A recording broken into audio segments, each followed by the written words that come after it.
이 시간 자리에 일어나셔서 영과 진리로 주일 예배를 하나님께 드리시겠습니다.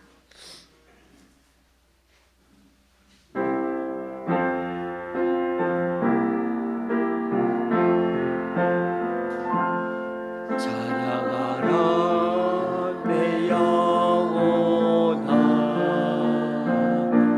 찬양하라 내 영혼아,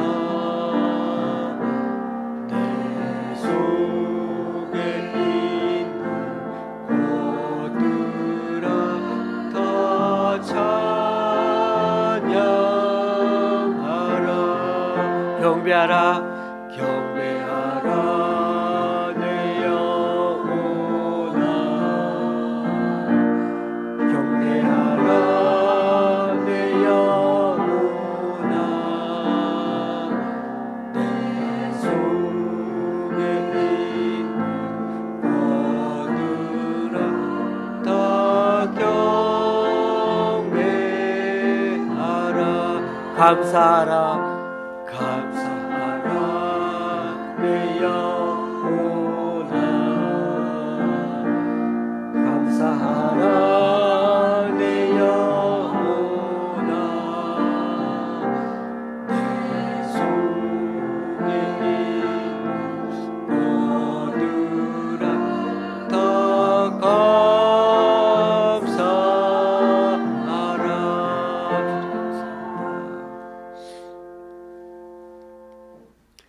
주의 성도들아, 여호와를 찬송하며 그의 거룩함을 기억하며 감사하라. 그의 노염은 잠깐이요 그의 은총은 평생이로다. 저녁에는 울음이 깃들일지라도 아침에는 기쁨이 오리로다. 주께서 나의 슬픔이 변하여 내게 춤이 되게 하시며 나의 베옷을 벗기고 기쁨으로 띠띠우셨나이다. 이는 잠잠하지 아니하고 내 영광으로 주를 찬송하게 하심이니, 여호와 나의 하나님이여 내가 주께 영원히 감사하리이다. 아멘. 사도신경으로 주님께 신앙 고백 올려드립니다. 전능하사 천지를 만드신 하나님 아버지를 내가 믿사오며 그 외아들 우리 주 예수 그리스도를 믿사오니, 이는 성령으로 잉태하사 동정녀 마리아에게 나시고 본디오 빌라도에게 고난을 받으사 십자가에 못 박혀 죽으시고 장사한 지 사흘 만에 죽은 자 가운데서 다시 살아나시며 하늘에 오르사 전능하신 하나님 우편에 앉아 계시다가 저리로서 산자와 죽은 자를 심판하러 오시리라. 성령을 믿사오며 거룩한 공예와 성도가 서로 교통하는 것과 죄를 사하여 주시는 것과 몸이 다시 사는 것과 영원히 사는 것을 믿사옵나이다. 아멘. 자리에 앉으셔서 찬송 6장 하나님께 찬양 드리시겠습니다.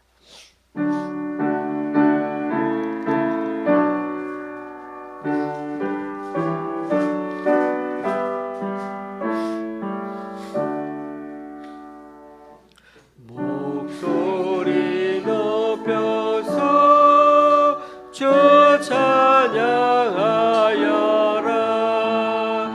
영광과 권세와 존귀와 위엄은 오늘이 다스리시는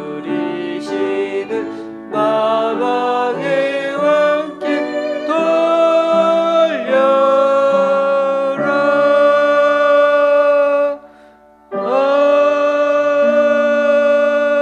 아멘. 교동문 10번을 다 함께 교독하시겠습니다.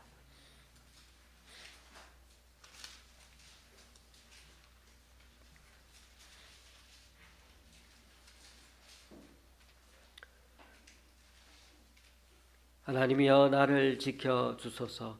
내가 주께 피하나이다. 내가 여호와께 아뢰되 주는 나의 주님이시오니 주밖에는 나의 복이 없다 하였나이다. 땅에 있는 성도들은 존귀한 자들이니 나의 모든 즐거움이 그들에게 있도다. 다른 신에게 예물을 드리는 자는 괴로움이 더할 것이라. 나는 그들이 드리는 피의 전제를 드리지 아니하며 내 입술로 그 이름도 부르지 아니하리로다.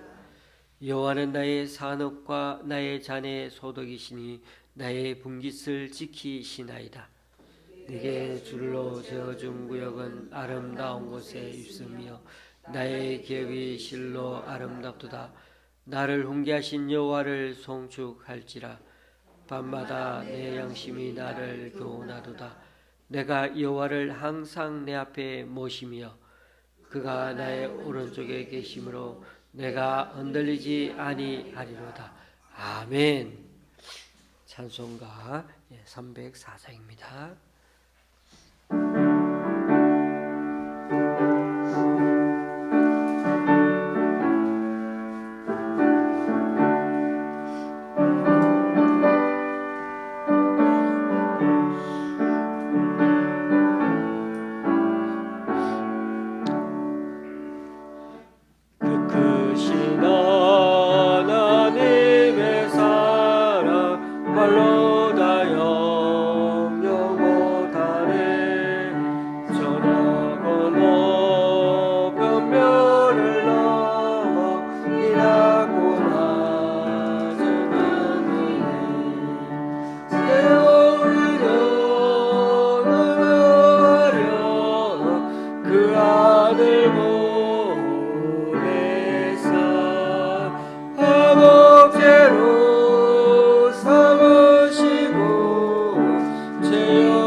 영원히 변치 않는 사랑 성도여 찬양하세. 아멘.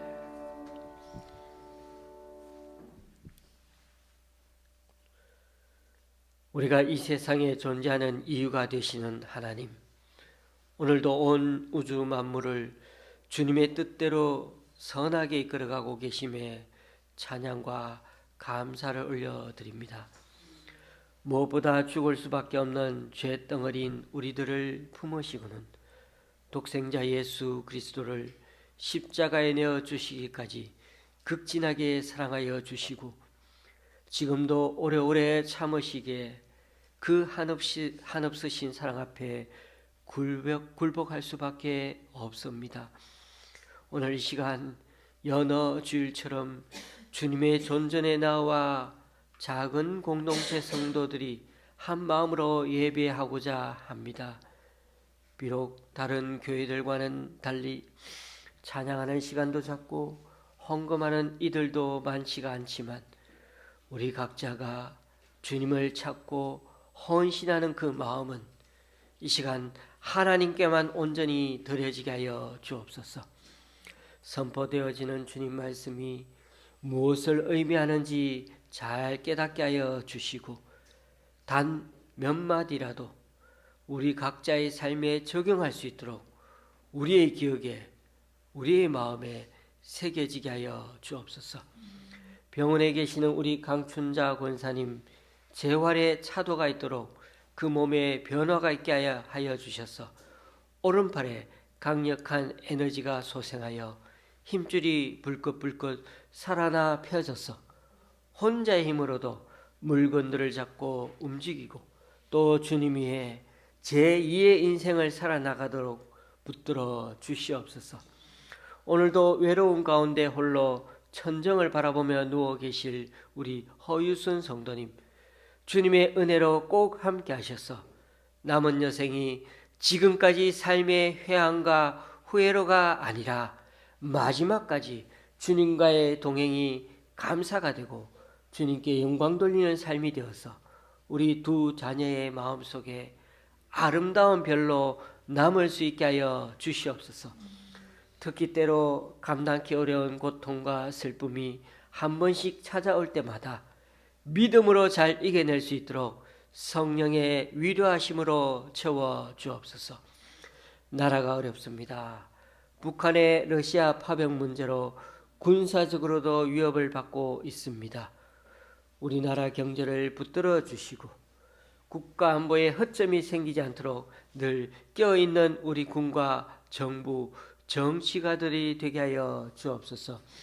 우리의 기도가 늘 주님께 뭔가 구하는 기도가 훨씬 더 많은데 우리들 존재의 목적과 이유가 하나님께 돌리는 데 있음을 알기에 오늘 이 교회에서 행해지는 예배와 말씀 선포와 식사 나눔을 포함한 우리의 행동 거지가 주님을 찬미하고 주님을 바라보면서 드려지게 하여 주시고 우리 서로 존중하고 더 성도들을 귀하게 여기며 살아가는 주님의 참 제자들이 다 되게 하여 주옵소서.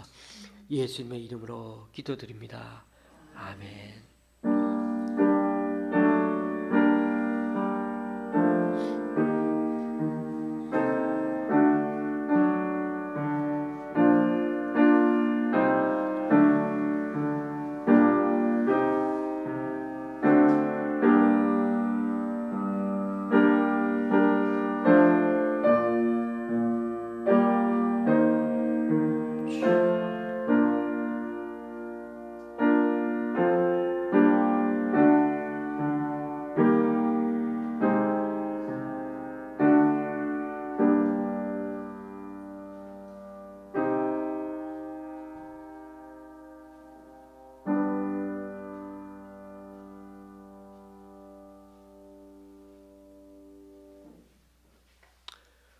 오늘 우리에게 주시는 하나님의 말씀은 예레미야 애가 4장 1절에서 10절까지입니다.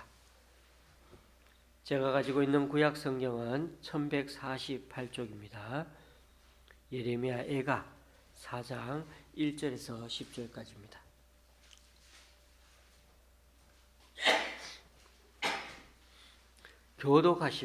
교독하실 때 제가 먼저 읽겠습니다.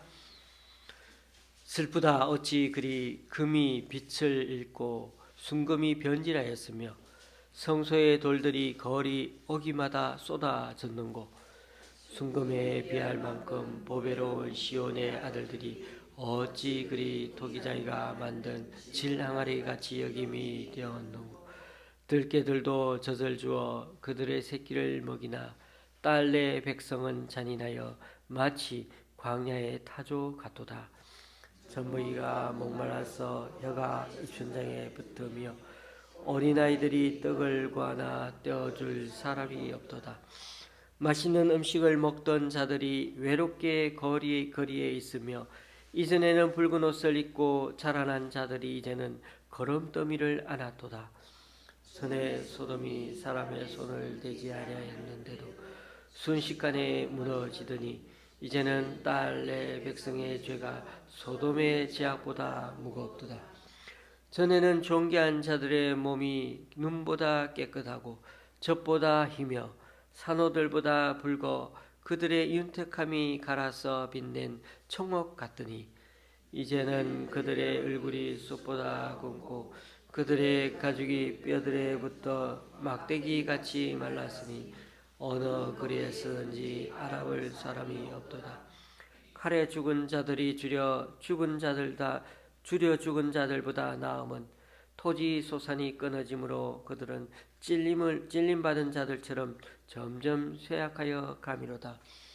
딸 내 백성이 멸망할 때 자비로운 부녀들이 자기들의 손으로 자기들의 자녀들을 삶아 먹었도다. 아멘.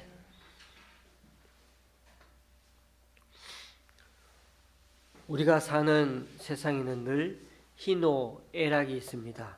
예, 희노애락. 예. 말 그대로 기쁠 때도 있고 화가 날 때도 있습니다. 슬플 때도 있고 너무나 즐거운 마음이 넘칠 때도 있습니다. 사람 사는 게 다 그렇습니다. 강남에서 20-30억씩 하는 아파트에서 사는 사람들이 다 행복한 건 아닙니다. 밖에서 우리가 그냥 겉으로 봐서는 나도 저런 데 살고 싶다. 가끔 한 번씩 그냥 부러울 뿐이지 화장실 변기가 때로는 막히기도 하고 비가 많이 오면 창고가 좀 물이 들이치기도 하는 그런 집에 살지라도 그곳에서도 하나님만 함께 하시면 행복하고 감사한 마음으로 살아갈 수가 있는 것입니다. 그렇습니다. 사람의 감정은 외부의 환경, 즉 무슨 일이 생겨서 쉽게 영향을 받는 경우가 많습니다. 그래서 우리 인생에는 희만 있는 것도 아니고 노도 있고 애도 있습니다. 락도 있고요. 예. 갑자기 돈이 많으면 순간적으로 얼마나 기쁘겠습니까? 예. 그러나 거꾸로 누군가가 가족 중에 몸져 눕거나 장기적으로 다쳐 있거나 그렇게 되면 근심이 되고 또 신경도 많이 쓰게 됩니다. 그러나 기억하십시다. 그게 우리 인생을 행복하게 하는 최종적인 조건이나 요인이 되는 것은 아닙니다. 비록 집에 비가 새고 또 돈이 없어 힘든 게 사실이라도 가족 모두가 주님을 바라보며 산다면 저는 그보다 더 큰 행복은 없다고 믿습니다. 우리들 사는 인생의 가장 큰 복은 아브라함, 이삭, 야곱의 그 하나님처럼 산자의 하나님이 되셔서 지금도 우리와 동행하시는 것입니다. 저는 하나님만 우리 곁에 있다면 두려울 게 없다고 생각합니다. 지금도 하나님이 우리와 함께 동행하고 계신다는 것을 느끼고 살 수만 있다면, 느끼며 산다면, 지금 이 순간도 주님과 교제할 수만 있다면 저는 그것으로 행복하다고 믿는 사람입니다. 그러므로 여러분, 오늘 말씀을 통해 삶의 행복의 조건을 다시금 점검해 보는 시간이 되었으면 좋겠습니다. 특히 에가서 말씀을 들여다보고 있는데 유다 백성에게 이 상황이 얼마나 어려운 상황인지, 예루살렘이 무너진 거, 전쟁에서 완전 모든 걸 잃은 상황. 저는 6.25를 겪어보지는 않았지만 전쟁으로 인한 참상은 정말 이루 말할 수 없는 현실이라고 생각이 됩니다. 우리나라만 해도요, 70년이 지났는데도 여전히 그 전쟁에 대한 두려움이 참 많이 남아 있습니다. 그런데 여기 예루살렘은 에가서 말씀을 기록한 저자의 입장으로 보면 지금 눈앞에 보이는 듯이 그렇게 참상이 참혹합니다. 지나가는 곳곳마다 건물이 다 파괴되고 사람들 시체가 막 나뒹굴고 야생 짐승들이 이 도시에까지 내려와 가지고 사람들 눈치를 보면 그 시체들을 뜯어먹고 있다고 한번 생각해 보십시오.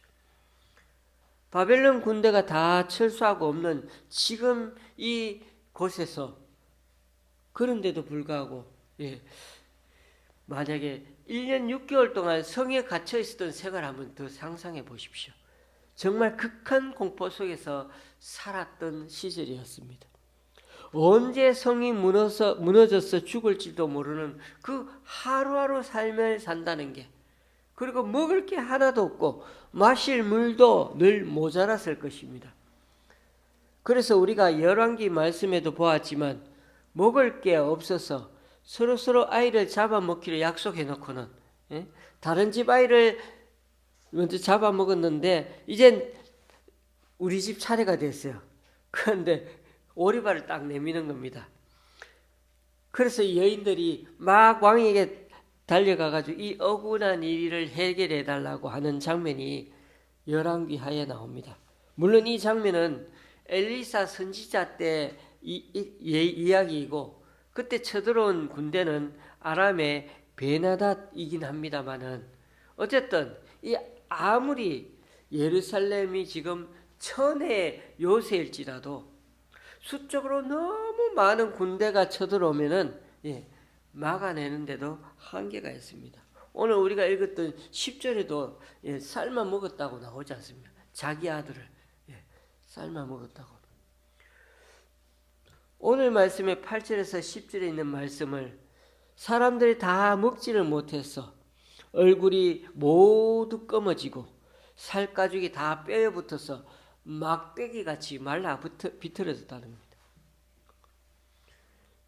저희 아버지가 50대에 집에서 이런 모습으로 돌아가셨기 때문에 제가 잘 압니다.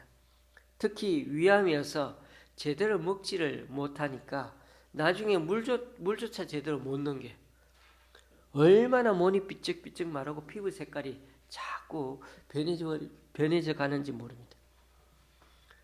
중병에 걸린 환자들의 이런 모습인데 예루살렘 성에 갇혀서 잘 못 먹고 있다 보니 다들 이런 모습이라는 겁니다. 한두 사람이 아니라는 겁니다. 적들과 싸우다 죽은 사람보다 굶어 죽은 사람들이 더 많다는 겁니다.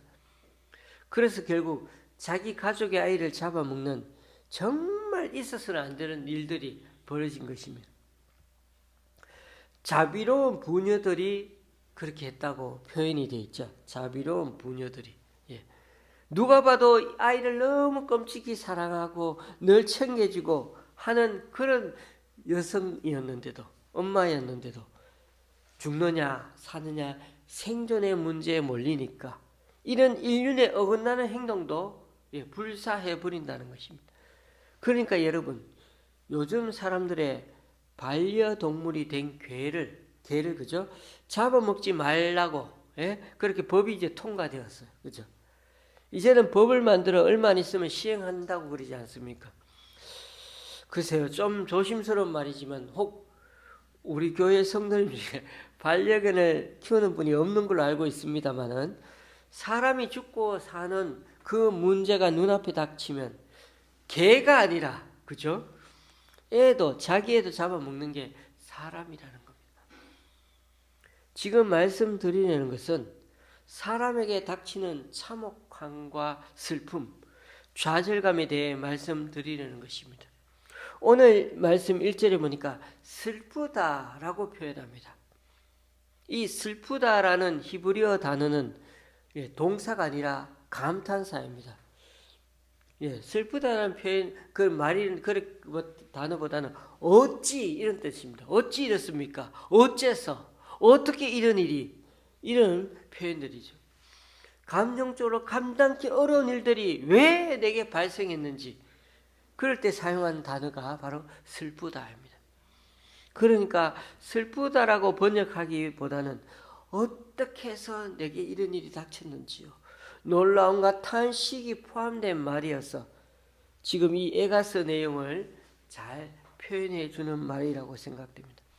여러분, 이스라엘은 그러니까 우리 인생에 비해 생각해 보면 인생에 있어서 가장 힘든 고비를 만나가지고 너무나 좌절하고 고통스럽고 슬퍼하는 순간이 바로 예레미야 에가서의 지금 노래요, 시이고 기도입니다. 그럴 때 우리에게 꼭 되물어지는 질문이 있지 않습니까? 하나님, 왜요? 왜 이런 일이 제게 일어나야 되는 것입니까? 왜 내게 이런 일이 일어났습니까? 답을 알지 못하고 당하는 이 슬픔과 고통이 너무 크니까 죽을 지경이 되고 그냥 한없이 무력하게 울고만 되고 막 헛웃음만 나오기도 하고. 교우님들, 힘들고 어려운 일이 예루살렘에 벌어지는 것처럼 우리 인생 내내 혹시 이런 일들이 일어나고 또 지금도 계속되고 있는 것은 아닙니까? 그리고 그 고통의 이유 때문에 지금도 하나님께 왜, 어찌 이런 일이라고 말하면서 하나님께 탄식하며 매달리고 있지는 않습니까? 그 기도, 하나님이 듣고 계시다는 것을 꼭 믿으시기 바랍니다. 잠시 우리에게 고통을 던져주시는 분이 답도 갖고 계십니다. 예레미야에게서 선지자가 말하는 게 뭡니까? 바벨론을 들어 직접 예루살렘 성을 공격하게 하신 분이 하나님이라는 것입니다. 그걸 조금이나마 이제 깨닫기 시작합니다. 우리가 읽진 않았지만 11절을 보십시오. 여호와께서 그의 분을 내시며 그의 맹렬한 진노를 쏟으시며 시온에 불을 지르사 그 터를 사르셨도다. 절대 무너지지 않을 것 같았던 이 예루살렘, 왜냐면요 12절에 나오는 것처럼 이 예루살렘은 하나님의 도성이니까, 하나님의 집인 성전이 여기 떡하니 있으니까 하나님이 지켜주실 거라는 믿음이 있었기 때문이죠. 거기에 대해 하나님은 좀 이해가 안 되지만 그 믿음을 배신이나 하듯이 완전히 무너뜨려서 기초까지 턱까지 다 불살라 버리게 하셨습니다. 다시 여기에다가 성을 못 짓게 만들 정도로 더 그렇게 그러니까 완전히 폭삭 그렇게 멸망하게 만들었다는 것입니다. 1절과 2절 말씀이 그런 말씀입니다. 금은 색도 변하지 않는다고요. 예? 여러분, 저나 여러분이나 금덩어리를 가져본 적이 없어서 잘 모릅니다만은 금은 아무리 오래 놔둬도 색이 변하지 않습니다. 우리 중에 그러고 보니까 금을 가지고 계신 분이 있네요. 그걸 아마 오래 놔둬도 변하지가 않는다. 웬만한 물건들 오래 두면 변색이 됩니다만 금은 그렇지 않습니다. 그처럼 예루살렘 성전은 절대로 무너지지 않을 거라고 생각했는데, 변하지 않을 거라고 했는데 돌 위에 돌 하나도 올려 있지 않을 만큼 완전히 하나님께서 박살나 버려서 성전의 형체조차 남아 있지 않게 그렇게 만들어 버린 겁니다. 성전의 위용을 본 사람들로서는 이 모습이 얼마나 허무하기 짝이 없는지 모릅니다. 그걸 이 예레미야 애가에서는 하나님의 진노라고 표현하고 있습니다. 얼마나 하나님의 화가 많이 나셨으면 하나님이 직접 다 부숴버리고 태워버리고 무너뜨렸겠습니까? 절대 변하지 않을 것 같은 금이 색이 변하는 것처럼 성전이 다 무너졌어요. 그것도 하나님 자신의 집이 있는 곳을 말입니다. 자, 여기에 우리가 반드시 해야 할 일이 있습니다. 이런 일들이 당했을 때, 절대로 있을 일이 없는 일이 당해졌을 때, 우리의 삶이 피폐해지고 깨졌을 때, 이 슬픔과 좌절을 극복하기 위해 반드시 거쳐야 하는 과정이 있는데요. 바로 문제의 근원을 아는 것이고 찾는 것입니다. 찾아야 합니다. 그 근원을 알려고 몸부림쳐야 됩니다. 고통을 우리 인생에 던지신 분이 하나님이시라는 것을 인정하게 되면 답도 그 고통을 던지신 하나님에게 찾을 수가 있다는 사실입니다. 왜 하나님이 이토록 화가 단단히 나셔서는 이방인의 군대로 예루살렘을 무너뜨리게 하셨는지, 심지어 당신의 집인 성전까지 다시는 똑같이 못 지을 정도로 만드셨는지 그 이유를 아는 게 중요합니다. 여러분 6절을 보십시오. 전에 소돔이 사람의 손을 대지 아니하였는데도 순식간에 무너지더니 이제는 딸 내 백성의 죄가 소돔의 죄악보다 무겁도다. 이게 무슨 말인지 아십니까? 아브라함 시대에 하나님이 천사를 보내가지고 소돔과 고모라 성에 하늘에 불을 내려 멸망시킨 적이 있지 않습니까? 그때 아브라함이 막 하나님께 간구했죠. 하나님 50명만 그 성에 50명 의인 50명만 있으면 멸망 안 시킬 겁니까? 40명, 30명, 그 나중에 10명이 없어서 멸망시켜버렸죠. 10명이 없어서. 지금은요, 얼마나 하나님의 진노가 심각한지, 그때는 천사를 통해서 그렇게 멸망했는데, 지금은요, 천사를 통해서가 아니고, 저 무시무시한 이방 군대를 동원해서, 성에다 사람들을 다 가다 놓고, 막 삶아 죽이듯이 기근으로 말라 죽이고 서로 잡아먹게 하고 실제 그러니까 한마디로 치욕적으로 너무나 치욕적으로 그렇게 하나님은 멸망시켜 버렸다는 것입니다. 왜요? 바로 그들의 죄가 소돔의 죄보다도 더 큰 죄를 보게 하기 위해서 하나님이 그들에게 화가 난 것은 그렇게 많은 선지자를 지금까지 보내고 하나님의 말씀을 전하고 회개하고 돌아오라고 말했는데 보내는 쪽쪽 죽여서 의인들의 피를 보게 한 것이 이 예루살렘 성에 화를 쏟아부어 멸망시킨 이유라는 것입니다. 그리고 거기에 가장 큰 책임을 가진 존재가 바로 13절에 나오는 종교 지도자들입니다. 또 왕도 포함되죠. 오늘날로 말하면 목사요 장로들이기도 합니다. 16절을 보십시오. 여호와께서 노하여 그들을 흩으시고 다시는 돌보지 아니하시리니 그들이 제사장을 높이지 아니하였으며 장로들을 대접하지 아니하였음이로다. 여러분 이 사실을 기억해야 합니다. 하나님이 얼마나 유다 백성의 죄악에 진노하셨으면 당신의 터전인 그 예루살렘 성전 턱까지 완전히 무너뜨리셨는지 말입니다. 중요한 것은 이 백성들이 슬픔이 자기에게 너무 크게 다가오니까 거기에만 매몰되어 가지고 왜 이런 일이 일어났는지를 제대로 하나님께 묻고 아뢰지 못하고 있다는 것입니다. 하나님께 자기 슬픔에 대해서만 원망의 마음으로 탄식할 뿐이지 왜 하나님이 이렇게 진노하셨는지 왜 우리에게 고통을 던지고 계시는지 답을 구하지 않고 있다는 것입니다. 그러므로 어쩌면 유대 백성은 앞으로도 더 슬퍼해야 할 것이며 하나님께 더 간절히 그 물음을 갖고 되물어야 할 것입니다. 그래서 그 기간이 한 달이 1년이 10년이 비록 70년 정도가 걸릴지라도 말입니다.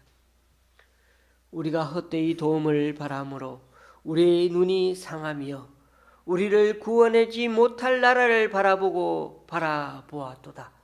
17절 말씀이 나옵니다. 교우님들 이 17절 말씀처럼 이런 깨달음이 우리 마음에서 터져 나올 때까지 우리가 하나님을 바라보지 아니하고 엉뚱한데 슬픔만 바라보고 있다면 그 슬픔은 절대로 치료가 되지 않을 것입니다.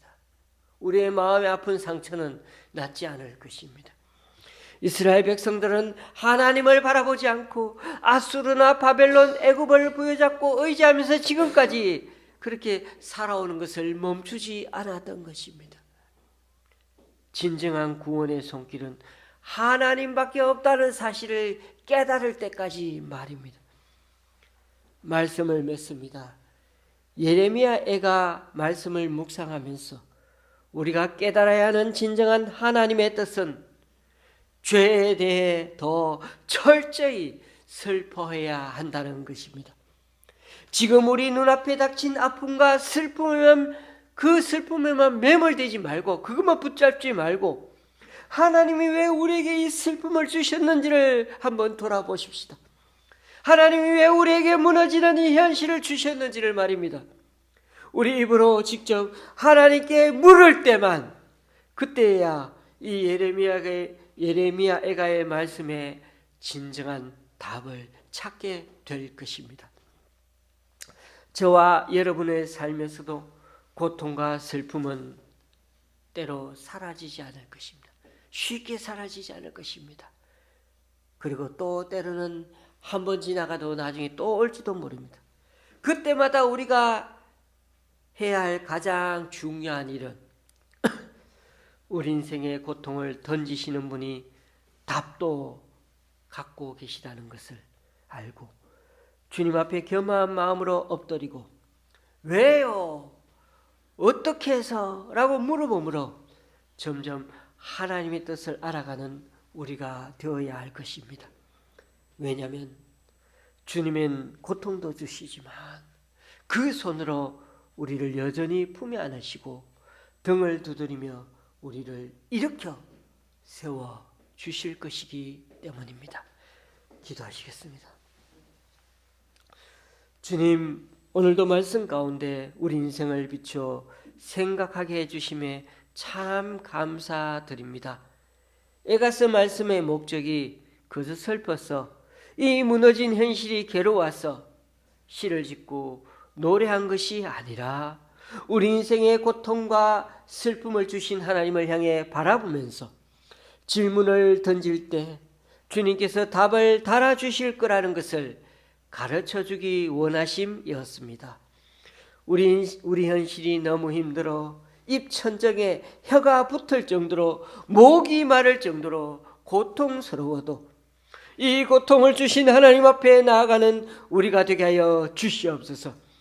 그래서 하나님 없이 살아왔던 우리들 삶에 대해 우리의 죄악에 대해 모든 걸 내려놓고 주님께 매달림으로 주님의 뜻과 주님의 답도 얻는 우리가 되게 하여 주옵소서. 무엇보다 신앙에 대한 간절함과 목마름을 회복하게 하여 주셔서 주님 없이는 살 수 없는 우리들임을 다시 한번 깨닫는 기회가 되게 하여 주시옵소서. 예수님의 이름으로 기도드리옵나이다. 아멘. 279장입니다. 찬송가 279장.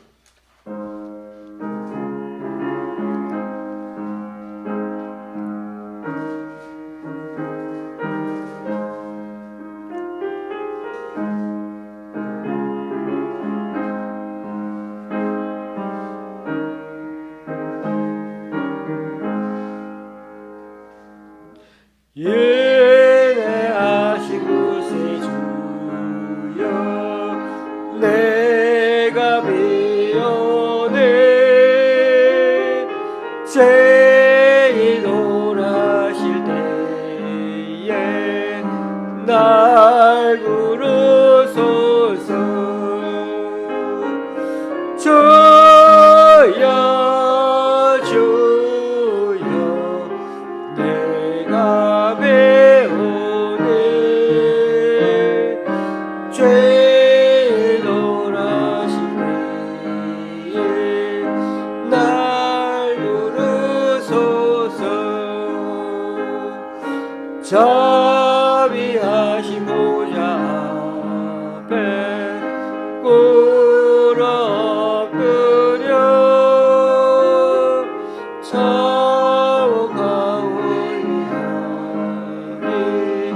내 이름 주소서. 아멘. 주여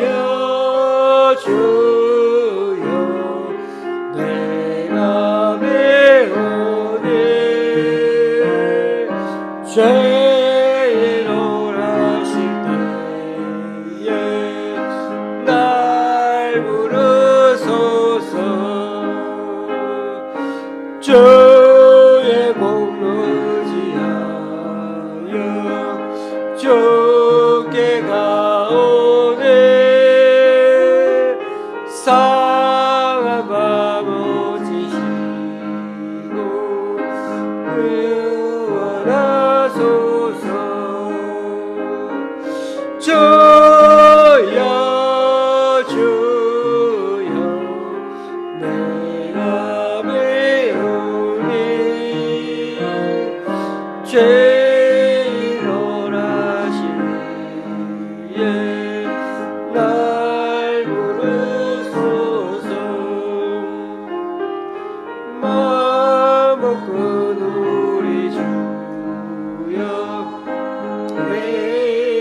위로하소서 우리 주와 같으시니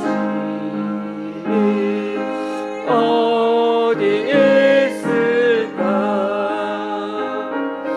주여 주여 내가 비우니 죄인오라실 때에 날 부르소서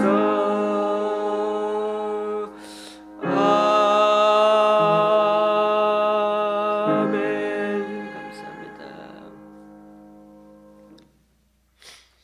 이제 다 같이 일어나셔서 하나님께 예물을 봉헌하시겠습니다.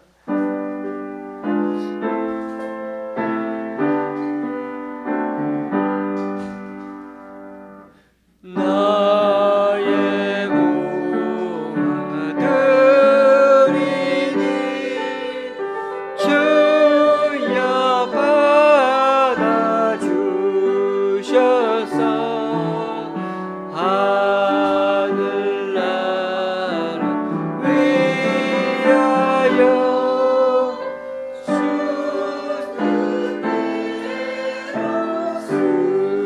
주소서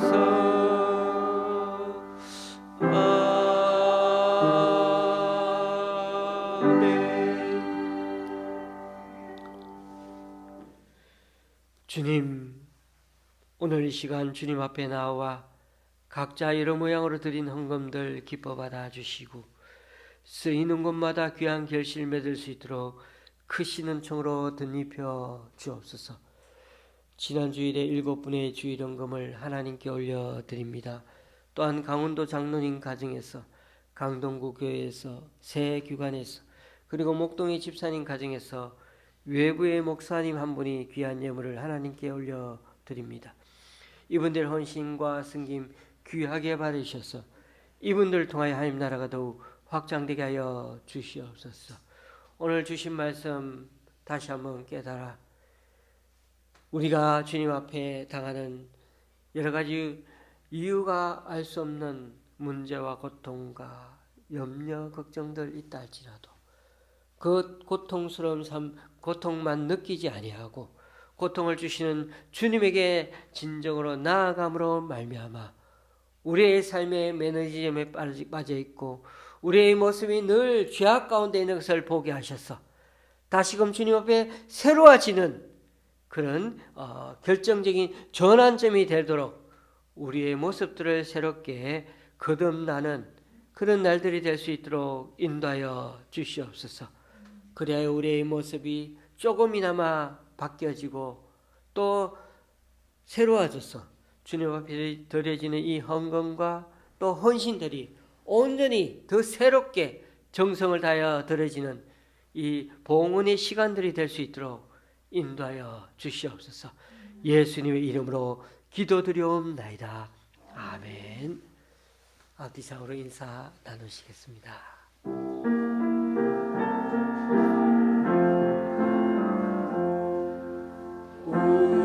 우리에게 향하신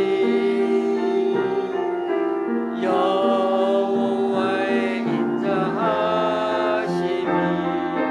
크고 크도다 크시도다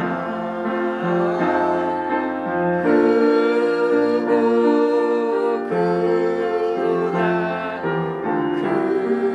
크시도다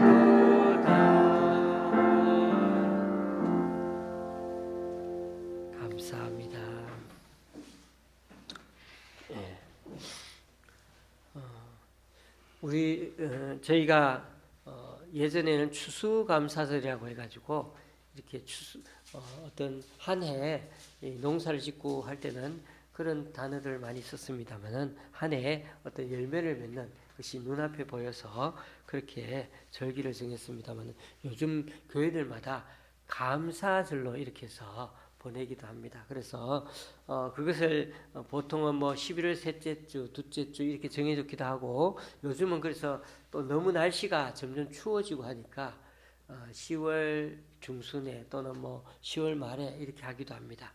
각 교회들 형편과 상황에 따라 적용하는데 원래 우리 교회는 그냥 11월 둘째 주에 감사절로 또 하나님께 한 해를 돌아보고 감사하는 시간을 갖기 원합니다. 이번 시간에 우리가 헌금한다 이런 생각보다는 정말 하나님께 우리 올 한 해 감사해야 될 것들이 어떤 게 있는가 다시 한번 되돌아보면서 그 감사의 제목이 많으면 많을수록 하나님의 은혜가 더 넘칠 것입니다.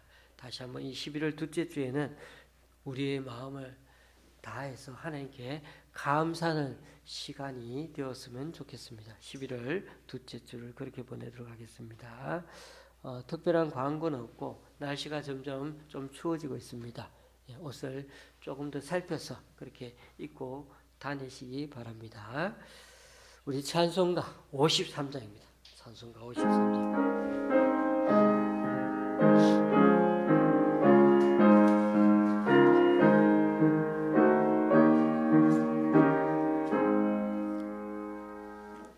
성전을 떠나가기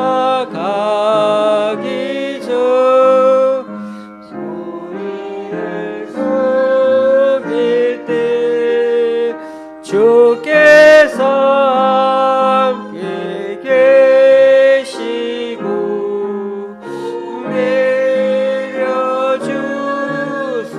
내려주소서. 집으로 돌아가는 게 주노의 것이고 내 모든 오늘 신사를 다 지켜주소서.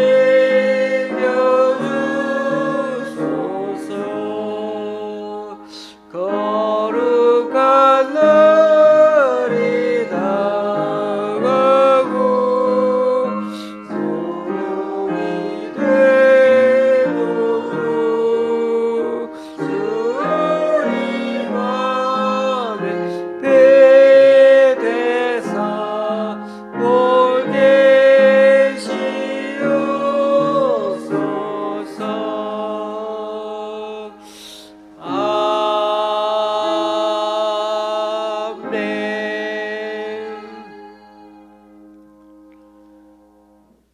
우리 주 예수 그리스도의 은혜와 하나님 아버지의 크신 사랑과 성령님의 교통 교제케 하심이 우리 인생에 희노애락을 두시고 때로 고통과 슬픔을 던져주시며 우리 인생에 하나님 한 분만이 결국 삶의 목적이요 이유가 되길 깨닫게 하심을 알고 고통 주시는 분에게 답도 늘 구하며 깨닫기를 원하는, 그래서 더 주님께 가까이 가기를 원하시는, 또 원하는 그 주님의 제자 되기 원하는 여기 모인 우리 좋은시학교의 성도님들과 그 가정 위에, 그리고 병원에 계신 우리 강춘자 권사님과 허유순 성도님 위에, 또 여러 사정으로 교회에 나오지 못하는 성도님 위에 이제부터 영원히 함께 하시기를 간절히 축원하옵나이다.